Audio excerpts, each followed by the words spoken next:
Morning, everybody. We're going to switch gears a little bit here. Is my mic on? Everybody can hear me pretty well? All right. Bruce and I are going to kind of nerd it up a little bit, and we're going to talk about sizing up your data. We have this video. We interviewed people on the street. iPhone. Smartphone. iPhone. I have an Android. Android. A Droid. Incredible. iPhone. Samsung Android. An iPhone 5. I have an iPhone. iPhone 4.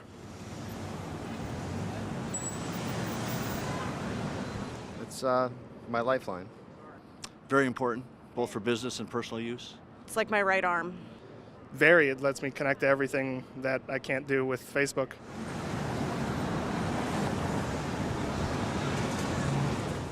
Probably. I'd probably pick beer right now over my smartphone.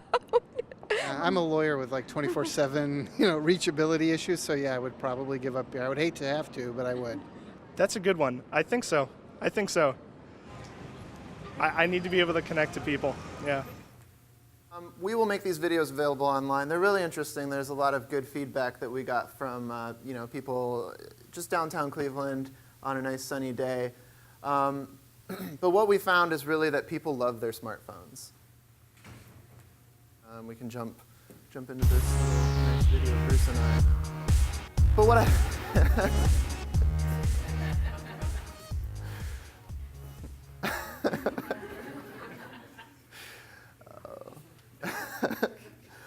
Okay, so let's get into this. Mobile. People love their smartphones. I mean, I'm sure everyone in the room, I think I can comfortably say, probably uses a smartphone daily. Most of you probably started out with business uses and things like that. That's kind of the typical process. But it's come to the point where everybody, it just, carries it with them, whatever. It's business, personal. It's just so ubiquitous. It's just constantly with us. It's constantly there.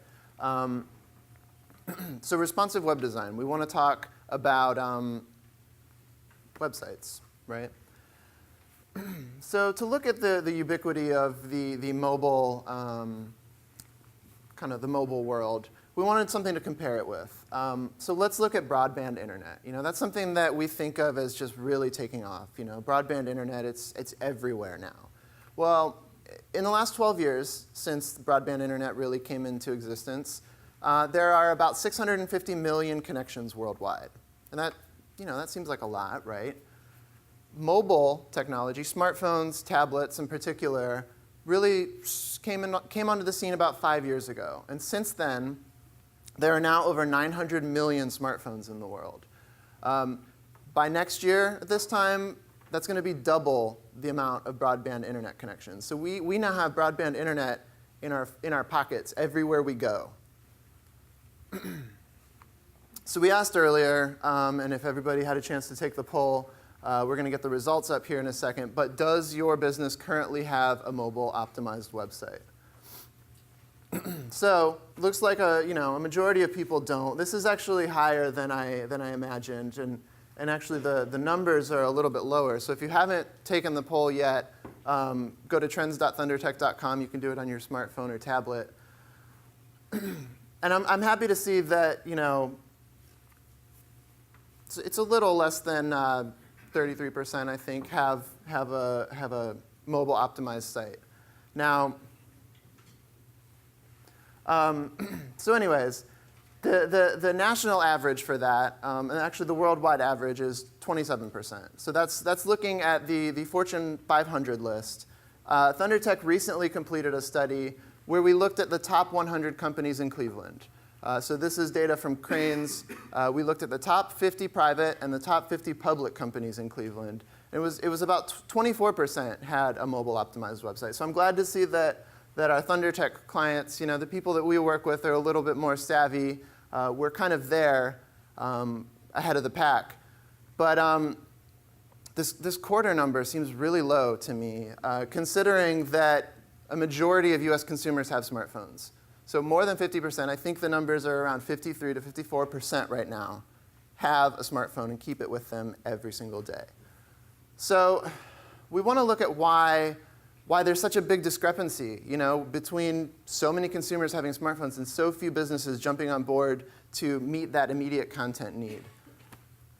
And kind of the biggest issue that we hear about from everybody is just that it's really hard to build a mobile website. It's, well, I already have a desktop website. Why do I need another website? And if I build one for my smartphones, what happens on an iPad?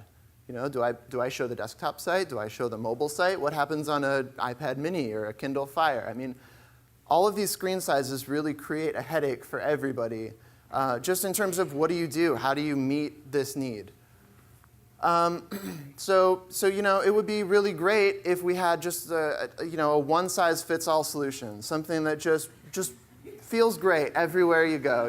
Like you could take it to the game, you could take it, on your couch. So we see this as responsive design. It's just this one-size-fits-all solution that really just works well everywhere. So I want to talk a little bit, just show a quick couple examples of what responsive design is, what it looks like.